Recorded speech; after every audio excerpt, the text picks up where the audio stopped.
How to log in to TextNow. First of all, open the app on your device. You will see the sign up and login buttons on the welcome screen. Tap on the login button to access your account. You will be provided with options to log in using Google, Facebook, Apple, or your email. Choose the option that is most convenient for you. After entering your credentials or selecting a quick login option, tap the login button.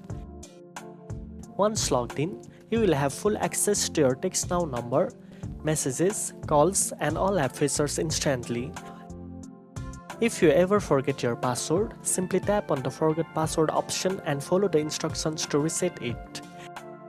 Now you know how to log into TextNow. If you found this video helpful, don't forget to like, share, and subscribe for more tech tips.